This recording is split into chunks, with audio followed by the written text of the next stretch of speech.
Hallelujah. Lord, we thank you once again for this time that you have given each one of us to come together into your sanctuary, Lord, to give you praise, to give you honor, to give you our gifts of worship, O God. And Father, we offer our hearts and our ears, O Lord, our senses, O God, para po sa ganun, Panginoon, ay makakapakinig po kami, makikinig po kami ng iyong mga banal na salita.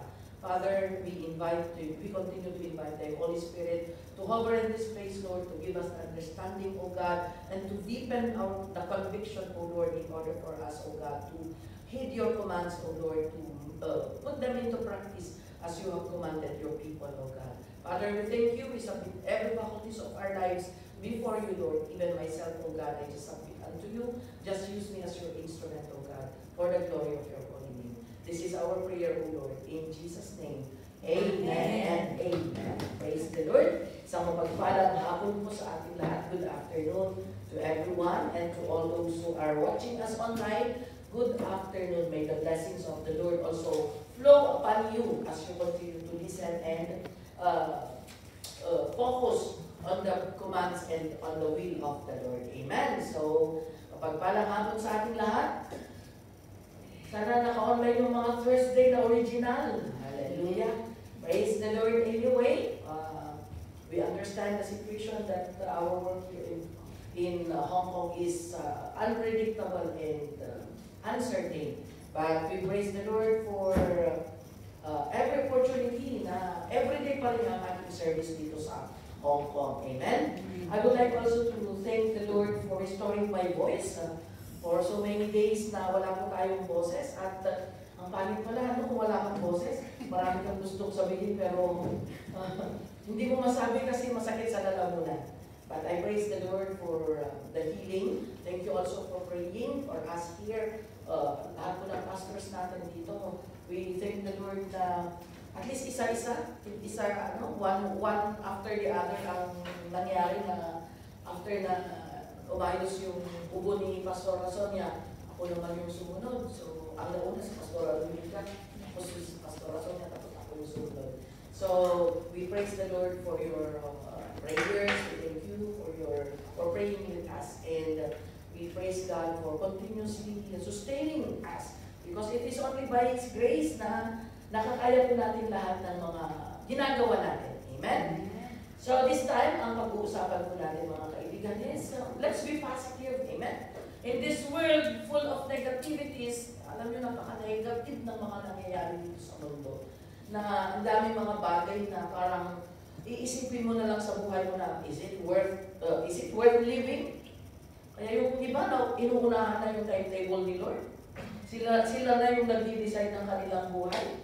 Sila na yung naglalagay ng deadline sa kanilang mga buhay. And it's so sad kasi God is the author of our life and God did not give us the authority and the right to na tayo yung papatay sa ating mga sarili o tayo yung papatay or tayo na yung kikitil sa ating buhay. That's why we need to pray indeed deeper and mas nalalim sana yung concern natin. It's because very rampant yung mga nangyayari dito sa mundo. And so, despite the negativities that we are encountering in our everyday life, it is a choice to be positive. You know? It's a choice to be positive. Tignan nyo kadi. Oh, may kadi pa talaga. Tignan ninyo yung fish, di ba? Nabubuhay sila sa dagat at yung dagat ay maalat. Pero bakit kaya kapag iluluto natin yung fish, lalagyan pa natin ng asin? Kasi kung walang asin, natamnay, yung walang lasa. Pero tumira yung fish sa dagat na maalat. Pero bakit hindi kumapit yung alat ng dagat sa kanya? Bakit kailangan pa rin natin, bakit nung iniahon nila, nung nakuha sila o from the sea, bakit wala silang alat? Kailangan pa rin natin silang lagyan ng asin kung iluluto natin para magkaroon ng lasa. There's a lesson behind that spiritually.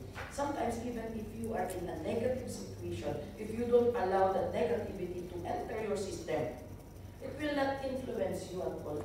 Amen? We can choose to be positive kahit na ang gulo-gulo ng mga nangyayari sa buhay natin. If we choose to be positive, then our life will become positive.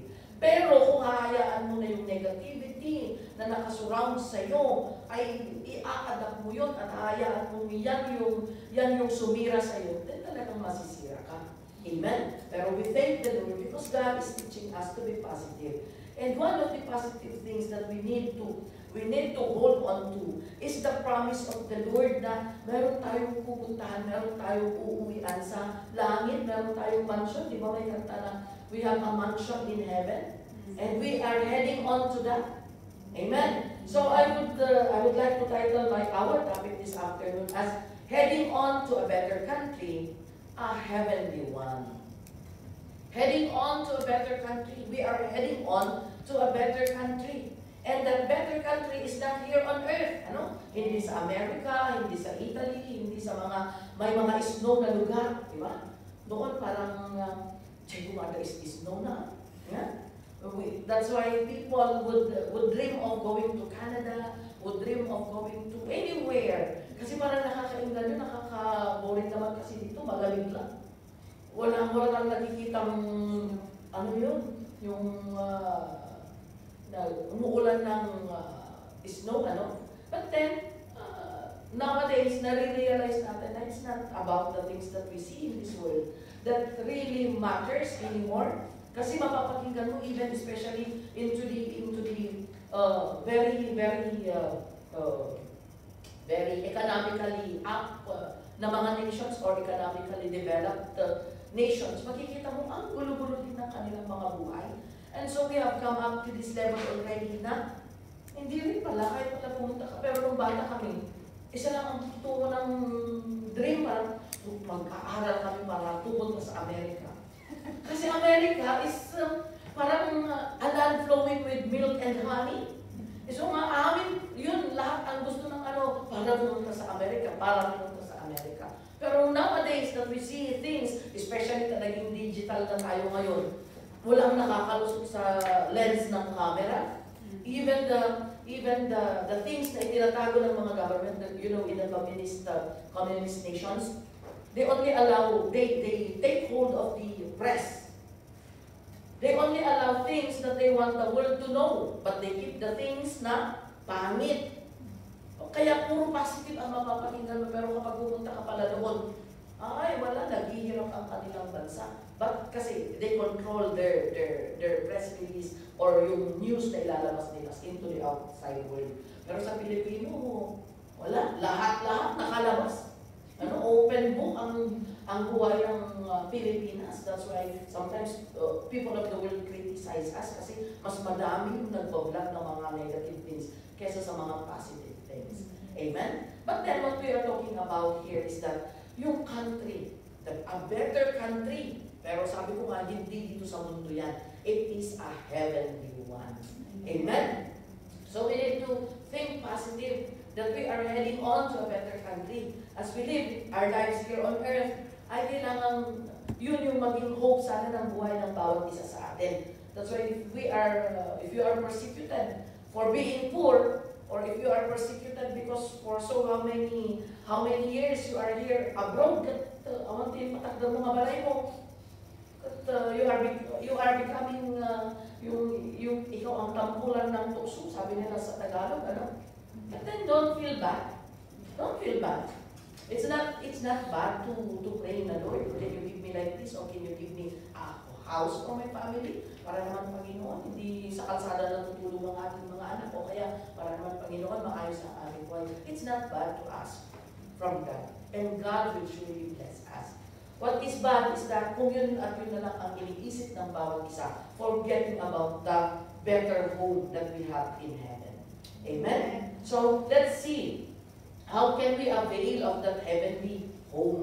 Paano natin makakamtan yan? Yes, lagi natin kinakanta that we are heaven-bound. Ang ganda ng message ng kanta. We are heaven-bound. We are heading to our home in heaven. Pero how can we be positively say that we are doing the right thing? That's why yun po ang gamit ng Bible. It's because yung abiso, ang Bible ang nag-aabiso. When we travel to a place, lalo na sa Pilipinas, even sa Pilipinas, Kung pupunta kami sa isang lugar, for example, mag-mission trip kami, kung pupunta kami sa isang lugar, tinatanong namin yung pastor in charge, Pastor, mainit ba dyan? Anong klaseng damit ang ano namin? Ano ang weather dyan, Pastor? Tag-ulan po ba? Lagi po bang umuulan? Para may abiso ka so that you will not be going there with your furry coat. 40 degrees pala ang weather. Ano? O kaya pumunta ka doon na yung maninipis lang ang dala mo, ay 5 degrees pala ang weather nila doon. So meron head-ups na o ano pong dadalhin. So yun may abiso o mga tao na pinupuntaan natin para ma-prepare naman yung magta-travel going to that place. And even sa ating heavenly home na ating tinutukoy na yun, there is also abiso ng Panginoon. And yung abiso ng Panginoon ay wala pong iba kundi ang Biblia. Dahil dito sa Biblia natin makikita kung ano yung mga pros and cons, what are the advantages and disadvantages, what are the steps or the process of our way going to that place promised to each and every one of us. So unang-una na gagawin natin in order for us to make sure na tayo po ay tama yung ating nilalakaran in order for us to avail for that heavenly hope.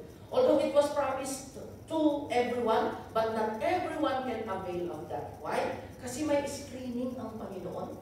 Amen? Kahit ipinamis ng Panginoon, pwede kayong pumunta lahat doon. Pero pagdating doon sa gate, merong screening, merong mag-filter sa qualification ng bawat isa. And it's the same in the word of the Lord, napakalinaw po, that yes, we are all Christians, but not all Christians will enter the kingdom of heaven. Why? Only those who does the will of the Father will enter the kingdom of heaven. So salamat sa salita ng Panginoon dahil ngayon pa lang na ipapamulat na ng Panginoon sa atin kung ano ang tamang pamamaraan. So ang unang-una mga kapatid, in order for us to avail of that heavenly home, one is set our minds and hearts on things above. This is very, very important. Why? It's because sabi ng salita ng Panginoon, where your treasure is, there your heart will be also. Kung ano yung pinapahalagahan mo, kung ano yung binavalue mo sa buhay mo, doon din nakatutok or nakafocus ang puso mo. So kung nakafocus ang puso mo sa mga bagay dito sa mundo o nakafocus ang puso mo sa tao, yun at yun na lang ang iniisip mo, yun at yun na lang ang focus mo. That's why, set our mind. God is asking and requiring every one of us in Colossians chapter 3, verse 1 to 4, that we need to set our mind and heart on things above. Bakit? Kung na-focus natin ang ating isip at puso sa mga bagay tungkol sa mga spiritual that will please the Lord, sasama din ang puso at isip natin. Amen? Sabi niya dyan, since then you have been raised with Christ. Set your hearts on things above, where Christ is seated at the right hand of God. And the next verse, set your minds on things above, not on earthly things. So heart and mind ang dinidemand po ng ating Panginoon. Sabi niya, for you died and your life is now hidden with God, with Christ Jesus. And then, verse 4, when Christ who is your life, you see? Bakit? Why does God require that we focus or we set our minds and heart on the things above? It's because when Christ who is your life, if you consider now that you have considered Jesus as your life, now that you have considered Jesus as your master, then it's but proper na siya lang ang pagsisilbihan natin. And when we do so, then you also will appear with Him in glory. This is our heavenly hope. Amen? So even if this verse is always nababanggit, kailangan intindihin natin, kailangan i-masticate natin. We need to masticate, we need to digest kung gaano kahalaga at kalalim ng gustong sabihin ng versikulong ito.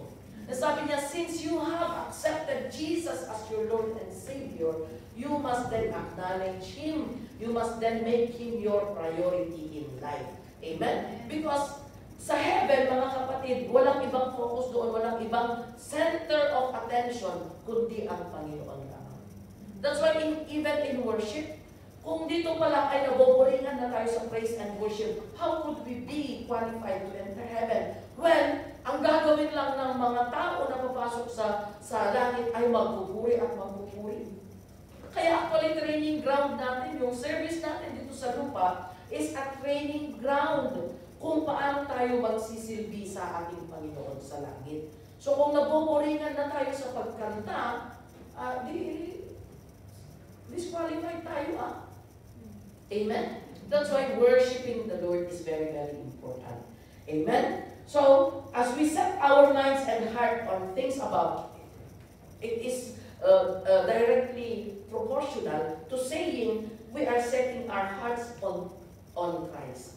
Amen? This one is directly proportional or directly saying na we are focusing on the Lord Jesus Himself. Amen? So, if we focus on the Lord Jesus, then we also need to do what pleases the Lord. Amen? Kung ano yung nakakaaya sa Panginoon, dahil nga yung puso natin at yung isip natin ay nakatutok at nakafocus sa Panginoon, ang action natin will follow. Amen? And God expects na, since yung puso mo at isip mo ay nakatuon sa Panginoon, God expects na yung pati yung behavior and character natin din is Christ-like character. Hindi pwede na sasabihin natin na, Lord, my heart is with you. Lord, I offer you my heart, I offer you my mind, I offer you my body. Pero yung ugali naman is taliwas sa ugali ng ating Panginoon. Kaya sabi ng Panginoon sa mga tao, ng mga hypocrites, sabi ng Panginoon sa kanila, my name is being blasphemed, nasisira, or nakukutya ang aking pangalan. It's because of your actions. Amen? Kaya yan, tayo din naman, di ba?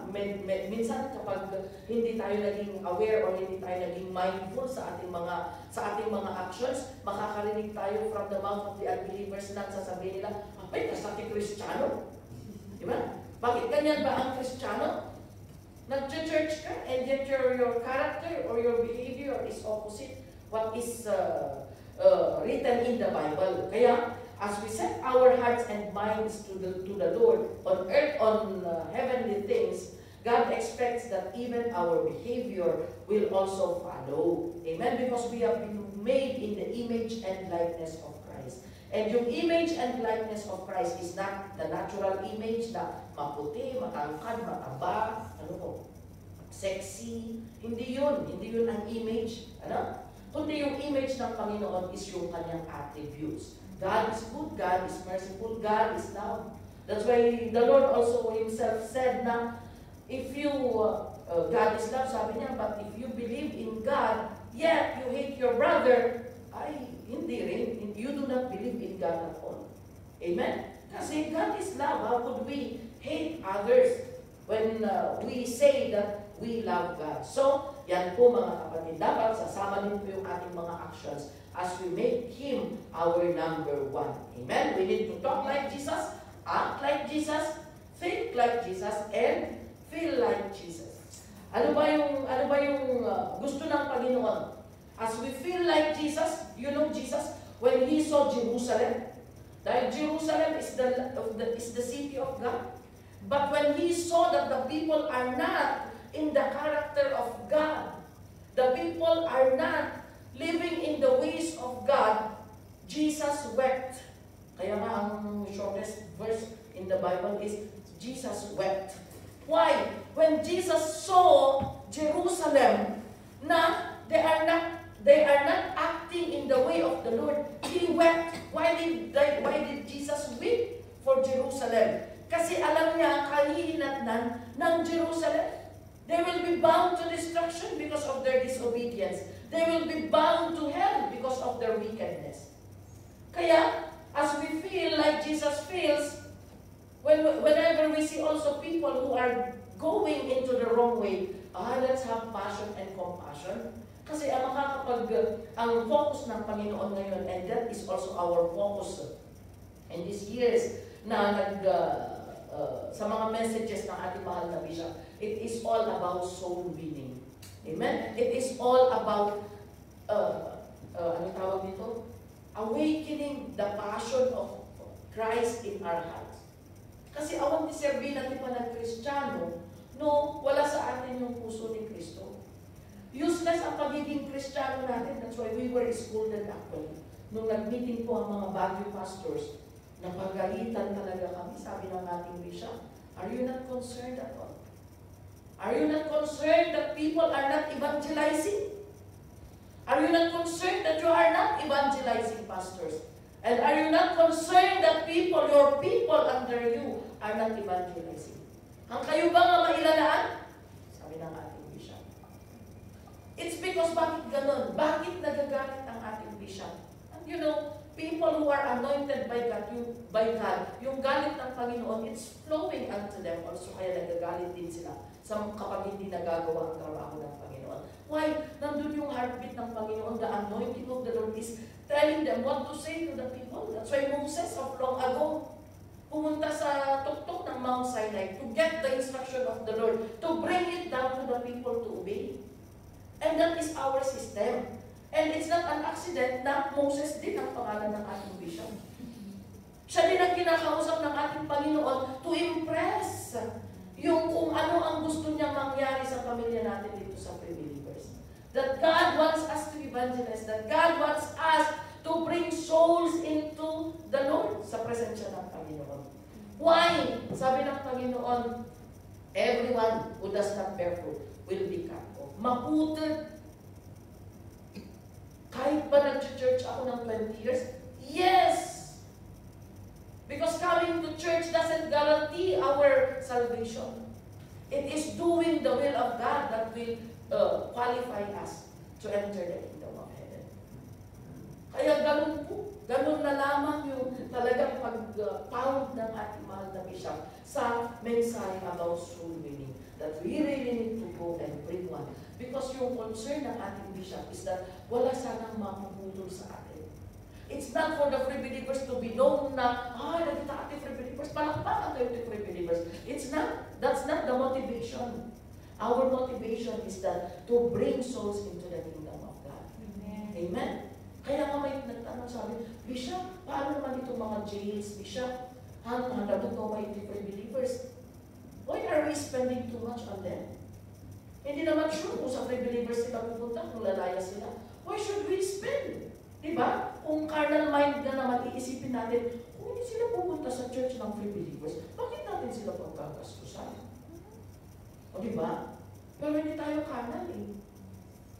Alam mo yung sagot ng ating bishop, sabi niya, never mind! Urayan lang umayti free believers, basta umayda ka ni Kristo. That is our mission. Amen? That is our mission. That's why we are spending thousands of pesos or dollars for the sake of soul winning. Whether they come to us in the family of free believers or other family, full gospel family, will nurture them. But the thing there is that we take part in evangelizing the people of this world. Amen? Anyway, pagdating naman nito, hindi niya sasabihin na, dito ang pila ng free believers, dito ang JIL, dito ang ibang full gospel. Walang ganun. We will all present ourselves as individual and we will be judged according to what we have done. Kung sinunod ba natin ang sinasabi ng Panginoon o hindi. Amen? Hallelujah!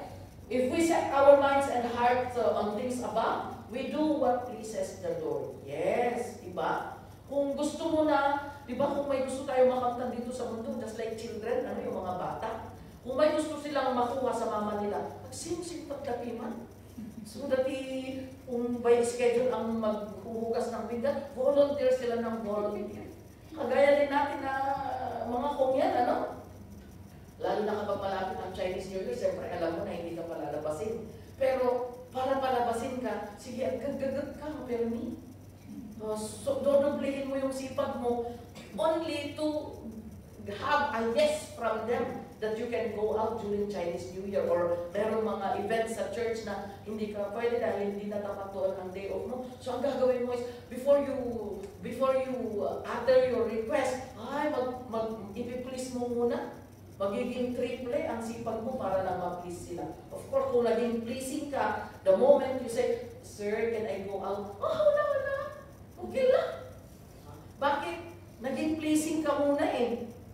Amen? And it's the same spiritually. When we become pleasing to the Lord, it will be easy for God to grant whatever wish or whatever prayer that we are giving Him or we are offering Him. Amen? Amen. Another thing that pleases the Lord is baptism. Yes, kasi nung nabautismuhan si Jesus, is that, sabi na, this is my Son whom I love, with Him I am well pleased. It was during Jesus' baptism in water and Holy Spirit that God, the Father God, our Father God, had declared Him as His Son. Of course, Jesus was really His Son. Anak talaga siya ng Panginoon, but He came in the flesh. Pumunta siya dito sa lupa in order to be a model.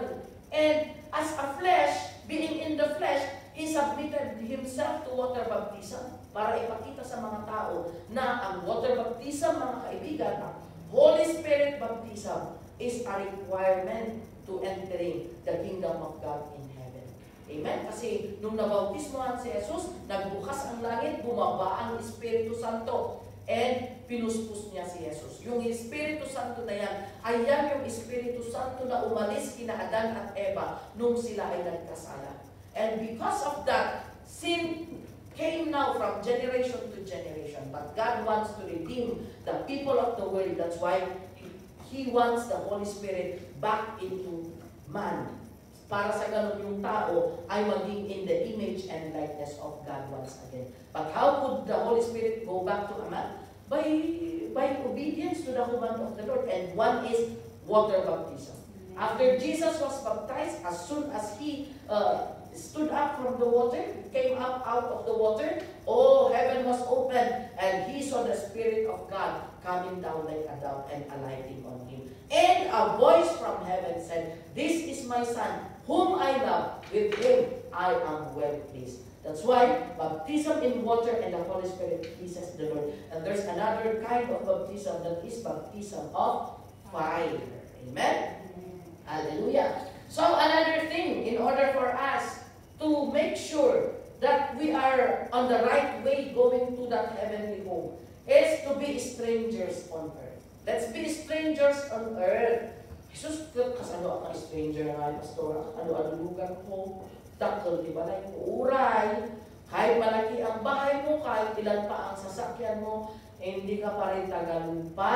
Amen? Huwag kayong maniwala sa mga nagsasabi na mamanahin nila ang lupa. As a Christian, as a believers in the Lord, we need to understand that we are only strangers here on earth. Amen? We are only strangers here on earth. That's why we do not invest here on earth. Kaya dito din sa Hong Kong, we are strangers here in Hong Kong. Kahit 20 years ka lang nandito, ilang taon na si Manang Pasita? Magto 30 years na yata. Kahit 30 years siya dito sa Hong Kong, stranger pa rin siya dito sa Hong Kong. Kaya pansinin ninyo, kahit ang tagal-tagal yun dito, may bumili na ba ng sarili niyang ref? May bumili na ba ng sarili niyang cabinet? May bumili na ba ng... Di ba wala? Kasi, paano iuuwi naman yung ref mo kung sa bagay mabalik mo tidor to door? The mere fact that we know that we are strangers here in Hong Kong, we cannot buy things na mahirap iuwi. Kasi iiwan mo din lang naman yung maleta nga. Di ba? May mga dumating na may maleta, yung maleta nila hindi pa nakasya sa kwarto nila. So they need to get rid of the maleta every year. Na uuwi sila, hindi pwede yung maleta pa lang yun, ha? Ano? So, we do not invest in the place where we will not live eternally. Kaya, since we are strangers here on earth, do not invest too much here on earth. Tapanawan tayo pa yung laong laro, di ba? Iiwan din naman natin. And yun nga yung sabi ni Bishop Rowell na, people build how many floor na bahay, how many palapag, how many stories na house. Tapos, iba ang nakatira. Di ba? Iba ang nakatira dahil nandun naman sila sa abroad din. Pero yung bahay nila, iba ang nakatira. So, hindi rin nila nai-enjoy. Amen? Ang mahirap, kung hindi pa nila nasubukan na tirahan yun, at kinuha na ni Lord sila, ayun lang. Di ba? Pinaghirapan mo, na-ulcer ka pa, ikatitipid mo kasi para lang mas lumaki ang i-remit mo, para matapos na kaagad. Pero hindi mo naman na-enjoy. Amen? Kaya, let's take care of our bodies also. Kita nyo ka dito na kayo makaulit din ng inang restaurant dito, at yung kita nyo kung karaulit na. Diba? Kayo, okay na sa inyo ang yung binibili nyo $22 dyan? Para makatipid, para may mairinis. Tapos pagdating doon sa kabilang gusto dati akong GSM. Ayaw pa nila ng Jollibee kasi parang lang, simple lang yun. Gusto nila yung mga shop doon sa loob ng SM. So let's also be wise. Amen? Let's see to it that yung ating pinaghihirapan ng mga pera ay magkagamit sa tama. Amen? Kaya kayo din, kayo ang pauit. You need to see, you need to teach the people there also to go to church. You have the power over your money. You are the ones kuskus ni kubeta. Amen? Kaya you see to it that as you send your remittances, i-enforce you iti apan na pagdenggan iti sa unti ako. Amen? You encourage them to go to church. Amen? Hallelujah. Kung may hinihingi sila ng mga bagay, ito ko, kami makikimong you show me your commitment sa pagsisilbi sa Panginoon. And pray for God's provision. Hindi yung isang hingi lang, wala na, ipawit ko nung ka, magkakot ito ni iutangak, ipawit ko nga laros. Ay wala.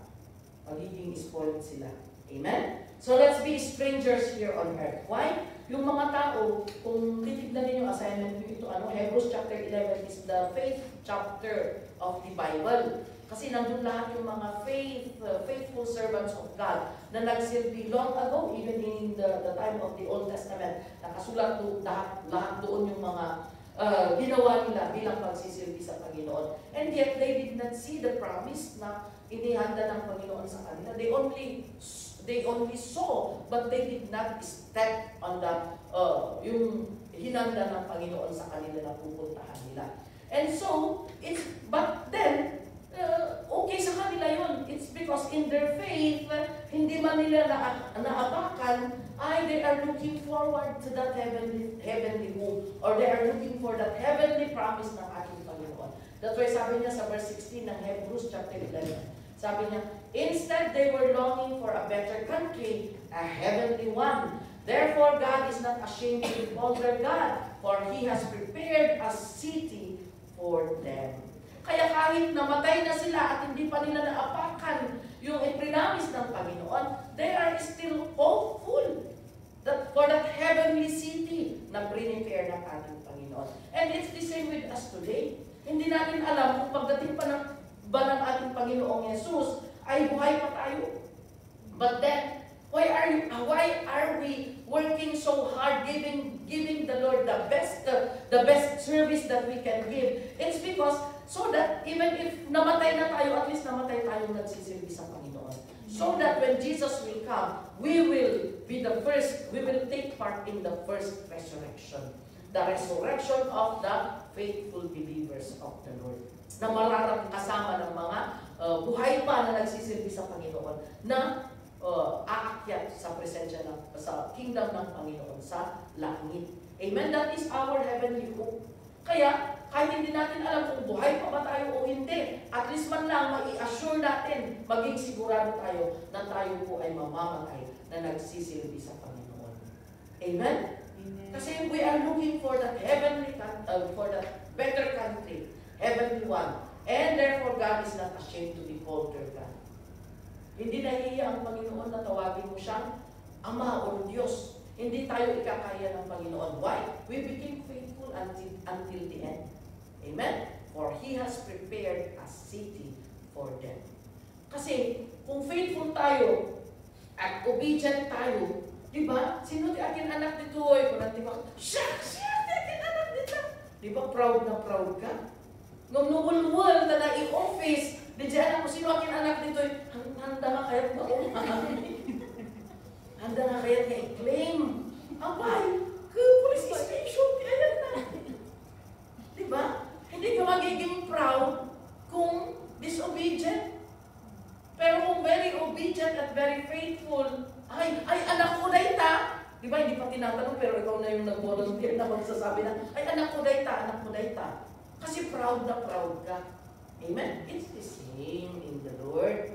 When we become faithful and obedient to the Lord and we become strangers here on earth, ay, proud ang Panginoon na sabihin natin na siya ang ating Panginoon. Amen? Another thing is that idagdag nga lang natin ang 1 Peter chapter 1, 3-4. Sabi ng Panginoon, praise be to the God and Father of our Lord Jesus Christ in His great mercy. Meron pala. Praise be to the Lord, the God and Father of our Lord Jesus Christ. In His great mercy, He has given us new birth into a living hope through the resurrection of Jesus Christ from the dead. Next verse, please. And into an inheritance that can never perish, is spoil and fade, kept in heaven for you. Hallelujah. Amen? Inheritance, pamana ng Panginoon, promise ng Panginoon, that can never perish, hindi masisira, hindi mai-spoil, hindi hanggang mabanggas, or it will not fade. It is kept in heaven for us. Hallelujah. Ang ganda naman ng mga promise ng Panginoon. Kaya nga sabi ko sa atin kanina, let's be positive. Sa nakikita natin ngayon dito, parang awanti ka-iisang, di ba? Parang walang reason for us to be joyful. But then, kung babasahin natin yung promises ng ating Panginoon, imagine that it is an inheritance that can never perish. Amen? Yung inheritance natin dito sa mundo, pwede nga kami ng ibang tao Di ba? Kahit pa sabihin na, sa'yo yan. Kung hindi mo inalagaan o hindi mo binakuran, pagpunta mo doon, hindi na sa'yo. Bakit? Wala na, ginawa na ng kapitbahay. But this inheritance that God had promised to His children, it can never perish, hindi mawawala sa iyo yan. It can never be spoiled, hindi masisira or fade. It is kept in heaven only for you. Amen? Hallelujah. So yan po mga kapatid, ang promise ng ating Panginoon. But, let's also see the warning of the Lord. Can we just add James 4:4? Tingnan na natin ang James 4:4. Sabi ng Panginoon, you adulterers! Kahit ang ganda ng promise ng Panginoon, kahit ang ganda ng inheritance na inihanda ng Panginoon sa mga tao, pero ang mga tao naging adulterers. You know, there is also so-called spiritual adultery. Hindi lang yung physical adultery na kasalanan ng mga tao dito sa mundo ito. But there is also an adulterous kind of spiritual thing na ang mga tao ay palipat-lipat. Mamaya nagsasamba sa Panginoon, mamaya nagsasamba sa ibang bagay. Naging adulterous sila. Kaya sabi ng salita ng Diyos, you adulterous people, don't you know that friendship with the world is hatred toward God? Anyone who chooses to be a friend of the world becomes an enemy of God. Ano ang ibig sabihin nito? When you become at home with the world, mas close mo ang mundo kaysa ang Panginoon, you become an enemy of God. Mas nag-focus ka sa mga bagay dito sa mundo, you are becoming an enemy of God. Amen? Sabi niya sa NLT, if you want to be a friend of the world, you make yourself an enemy of God. Kaya tingnan po natin mga kapatid, let's be strangers on earth. Mas maganda na yung stranger ka dito sa mundo kaysa sa langit ka stranger. Amen? May mayaman na hindi ka accepted dito sa mundo. Kagaya din ni Jesus nung ipinanalangin niya. Jesus prayed for the disciples when He was about to leave them. Sabi niya doon, they are not of this world even as I am not. In John 17:16. Pinanalangin ni Jesus yung mga disciples. Sabi niya, Panginoon, I pray that you protect these people whom I taught your word, sabi niya, sa Diyos Ama. Because they are not of this world. And when I taught them of your word, people of this world, kinabuhian nila or they become an enemy of this world. Pero sabi ni Jesus, they are not of this world, even if I am not of it. Amen? So yan po mga kapatid. So, let's remain strangers on earth. Mas maganda nandito tayo sa mundo na stranger kaysa sa langit tayo stranger. Bakit? Kasi kung sa langit tayo stranger, kung nantuloy ako Diyos, tuyo, papasok ka ng pintuan ng langit, sasabihin niya, oh, sorry, I never knew you. Your name is not written in the book of life. Ouch! Yeah? Ang hirap naman. Akala natin, dito tayo sa mundo stranger, sa langit pala tayo stranger. That's why, binibigyan tayo ng Panginoon ng pamantayan in order to see if we are really strangers here on earth. Kailangan yung ating focus, mga kaibigan, ay mga heavenly things ng Panginoon, the passion of the Lord, and about God ang ating focus. Amen? Amen. Another thing na gagawin natin to make sure that we are heading to our heavenly home is to trust in God. Okay? Trust in God. John 14:1 and 2. That's in John 14:1 and 2. Sabi niya, do not let your hearts be troubled. Trust in God. Trust also in me. Sabi ni Jesus. For in my Father's house are many rooms. If it were not so, I would not have told you. I am going there to prepare a place for you. Ito yung promise ni Lord. Sabi niya, magtiwala kayo sa aking Ama. Magtiwala din kayo sa akin, sabi ng Panginoon.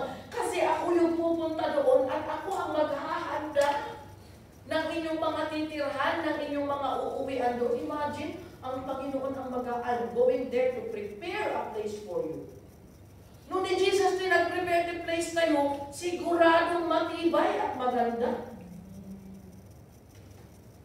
Kasi hindi siya tao. Yung tao, nung kurang tinintad mo, kurang mo tilansa. Kung binarat mo, binarat mo pati panangaramin at ibalay mo. Pero kung well-supplied siya, together with merienda at masarap ang kanyang ulam, ay napintas pati aramin din ng kabalay mo. Amen? So, kung ang Panginoon ang gagawa at mag-prepare ng ating tahanan sa langit, it will be the best house ever. Amen? Yan ang pangako ng Panginoon. Bakit sinabi natin na trusting God? Even if we keep reading and hearing this promise of God, that God has prepared a place for us in heaven. Pero kung wala tayong tiwala, why does people, paano nawawala ang tiwala natin sa Panginoon? Without His Word, pinagdududahan natin yung salita ng Panginoon. Kaya ang ginagawa natin, unahan na lang natin ang Panginoon. Tayo na lang ang gagawa. Kasi dapat na sigurado dyan balay ko dyan langit. Kapatulang lang tayo yung daga. Diba? Dahil ilang tandagat, istiman, kasi dapat nga ang paipaisutin ka rin ni Apo Diyos. Amen? Without His Word, kaya ginagawa natin, ay sa mga makamundong bahay na lang tayo nagpo-focus. That's why God also said in His Word, I think somewhere in Haggai, nasabi niya, you are all concentrated and you are all living inside your paneled houses, comfortably living in your paneled houses, while the house of the Lord remains a ruin. Sabi niya, in-enjoy ninyo yung mga malalaking bahay ninyo. Pero yung bahay ng Panginoon ay hindi pa nagagawa. Amen? That's why Jesus said in His Word, Matthew 6:33, na sabi niya, seek first the kingdom of heaven and His righteousness, and all these things will be given unto you as well. We need to focus. We need to seek first in building the kingdom of heaven. Amen? Another thing na gagawin natin, in order for us, kahit alam natin ang promise, kahit alam natin yung inheritance na ipinangako ng Panginoon, alam natin na mayroong prepare ang Panginoon sa atin sa heaven, if we do not wait upon the Lord, it doesn't count. Ano? It will not work. That's why, in order for us to make sure that we are really heading to our heavenly home, we need to wait upon the Lord. Bakit? In John 14:3, if you are going to continue, and if I go, look at that. Diba sabi ni Jesus, I will go there to prepare a place for you. And if I go and prepare a place for you, I will come back and take you to be with me, that you also may be where I am. And if I go and prepare a place, agsubli ako. Babalik ako in order to take you to be with me. Para kung nasaan ako ay nandun din kayo. Ang problema, pagbalik ba ng Panginoon, nandun ka ba na naghihintay? Are you there? Waiting for the Lord? What if busy ka na naghanap ng kayamanan dito sa mundo? Dumating na pala ang Panginoon. Nahuli ka, nawala ka. Amen? That's why we need to also prepare, and waiting upon the Lord is not just sitting down and doing nothing. Waiting upon the Lord is serving the Lord. Kaya sabi niya sa Matthew chapter 24, verse 46, sabi niya dyan, it will be good for that servant whose master finds him doing so when he returns. Blessed is the servant, mapalad ang isang alagad ng Diyos na ginagawa ang kalooban ng Panginoon pagdating ng Diyos. That's why a warning in the coming of the Lord is that, sabi ng Panginoon, do not allow, what's the exact word? Do not let God find you in your Sabbath day. Make sure that when the Lord comes, you are not in your Sabbath day or you are not in your winter time. Yun ang warning ng pagdating ng ating Panginoon, because Jesus will be coming like a thief. He will not come as a thief, but He will be coming like a thief. Ibig sabihin, hindi natin alam kung kailan darating ang magnanakaw, di ba? Hindi natin alam kung kailan darating ang ating Panginoong Yesus. Kung sana alam natin, di kung sasabihin sana, darating ako ng February 28, 7 o'clock, o di kung February 28, 6:30, ay, nagpakapakawan tayo na, di ba? Lahat na tawagan mo na, lahat ng ginawan mo ng mali, agpakawan kan. I love you mo tayo na amin, kada kita tao kasi matay tayo. Amen? Ang problema, hindi naman natin alam. Kaya, ano ang ibig sabihin ng Panginoon ngayon? Is that we need to live our lives as if it is our last. Amen? Mabuhay tayo we live our lives na this is our last day. So dahil last day mo, ano gagawin mo? Be your best. Amen? Give your best. Be your best. Act your best. Kasi last day mo na. Kung buhay ka pa ulit bukas, that is your last day again.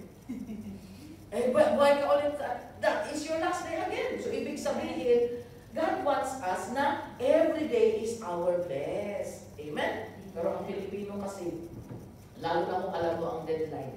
Kunwari, ang deadline mo is February 27. Tapos, sinabihan ka na you start doing this na February 14, for example. Tapos, February 27 ang deadline mo. Hindi mo gagawin yan. Siguro tayo 26, 27, tsaka ka magkakram. Yun ang ugali ng tao. Doon sa deadline magtatrabaho, kaya ayan, hindi nakakain, hindi na matutulog, hindi na ano, dahil magkakrap ka na. Sambuto mo di deadline mo. Amen? Pero in the spiritual, it doesn't work like that. In the natural, pwede mag-rush ka. Pero in the spiritual, hindi pwede. Kapag dumating na sito, time's up.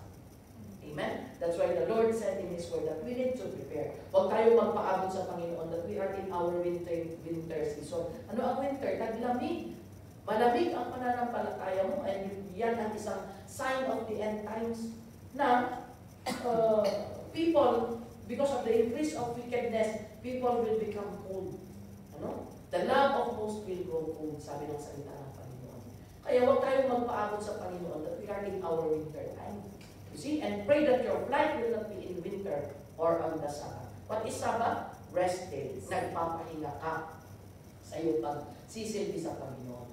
And you know, when nagpapahinga tayo, nagkakasala tayo.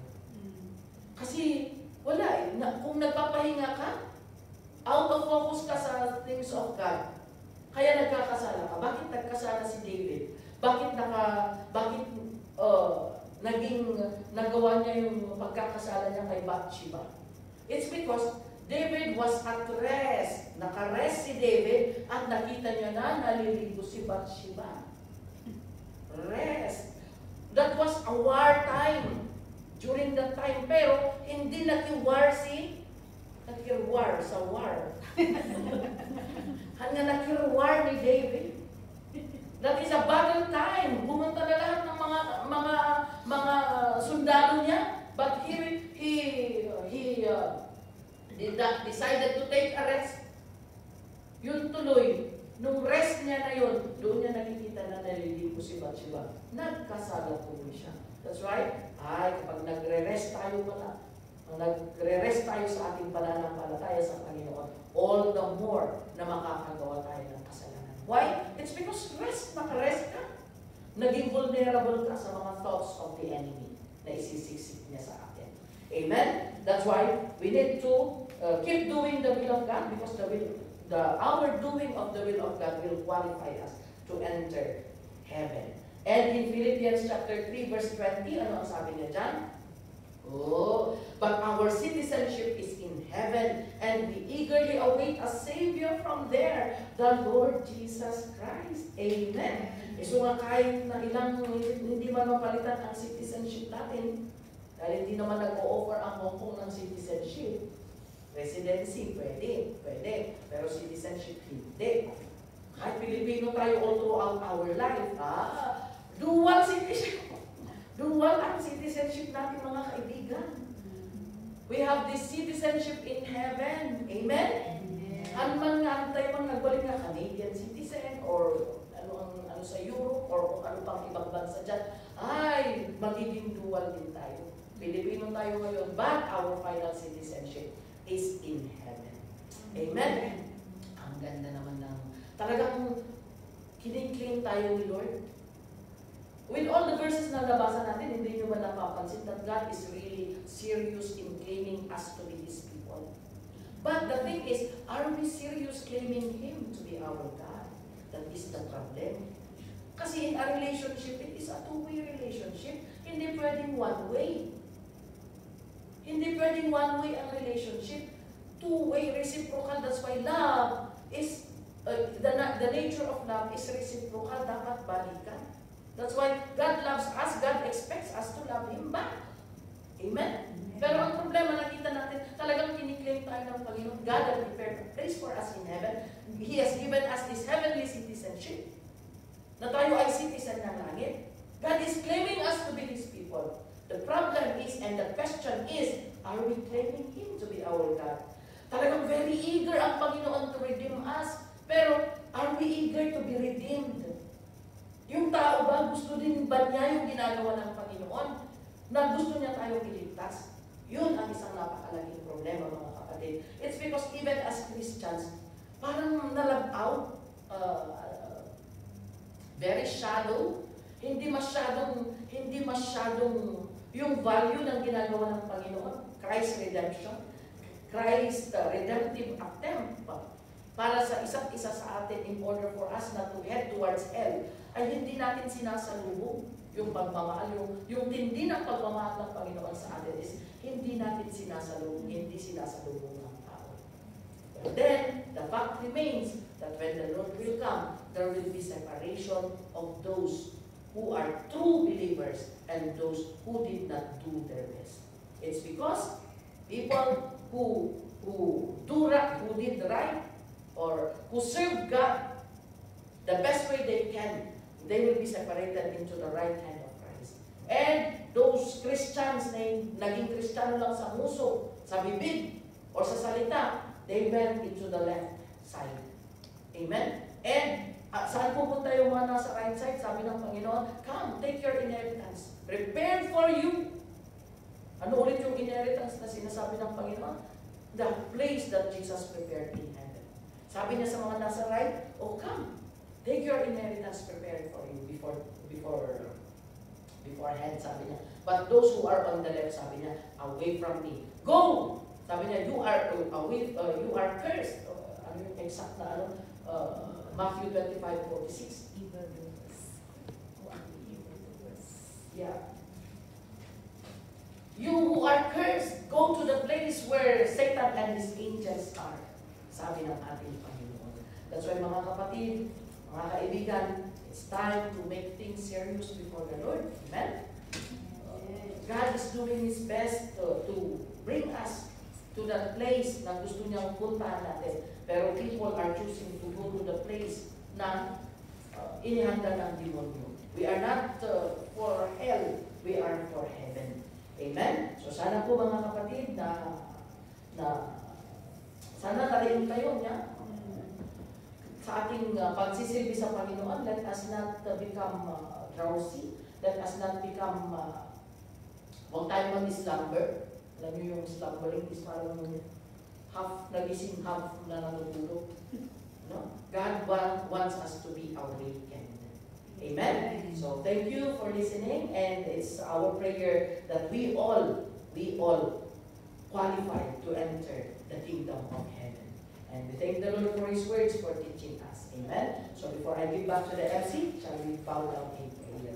Hallelujah, Lord. Salamat po, Panginoon. We thank you for the words that you have spoken, O God. And Lord, it's our prayer that, Lord, make these words ring around our ears and hearts, O God, that as we live our lives here on earth, we will always remember of our citizenship in heaven. We will always remember that we are only strangers here on earth, O God. Help us, O Lord, to invest for heavenly things, not for earthly things, O God. Lord, we glorify you and we magnify your holy name. Rule over us, O God. You are our master, O Lord. Help us to do your will. This is our prayer, O God. In Jesus' name, amen. Amen. God bless you.